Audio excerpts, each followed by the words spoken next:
To permit or not to permit? That's the question. This is Ron Wysakarski at Wise Home Team Realty, and today I want to talk about permits. Now, why would I bring this up to you today? Well, it's that silly season where we've had a lot of rain, repairs are occurring on properties, and sometimes we want to hire a handyman or maybe DIY the project, but there's times where permits are required. And if they are opened, they also need to be closed. And there's probably 2-3 things that are really important with permits. The first thing, if you're doing some plumbing, some heating, some electrical, a roof system, chances are you may need a permit. And if you don't open one up, somewhere down the road, when the new roof is up and you're trying to sell a house somewhere down the road, they're gonna say, hey, new roof in 2017, fantastic. But there's no permit for it. And then the question becomes, how'd you get the roof on there? And if you slapped one on over a weekend with some buddies, it sure looked good, but if it's not permitted, you're gonna have to open up a permit and have them come inspect it and close it out. That may or may not be an issue if you did a good job. Maybe you're just in a hurry, or maybe you're trying to slide one by. But the fact is, if you have an unpermitted roof, chances are you're not gonna be able to close, or you're gonna have a cloud on title, which will definitely cost you some money. The other side is, let's suppose that you had the roof done, was all what you thought was legal beagle.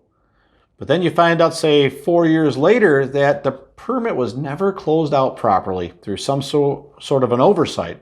And whether that was the builder, the municipality, or both, you'll have to actually go back, open up a permit all over again, have it inspected, make sure it's all good, and have a final inspection done on that before it's clear. Sounds like it just happened to yours truly. Well, we're about done with that, but that was a shocker to me, and it was a reputable company. And so even me in real estate, you could find that even when you have a roof done properly, if the last piece of paper isn't closed out properly, you could have a problem, which we're overcoming right now. So permits are kind of a big deal. If it was electrical, I can wire a few outlets, I can change out a light or something, that's great. But let's say you put up a wall or a partition, or take an open space and make an office space out of it. And there's 2 brand new walls there, and there's electrical outlets on there, and there's no permit for the electrical, and there's no bill from an electrical company at the time it was done.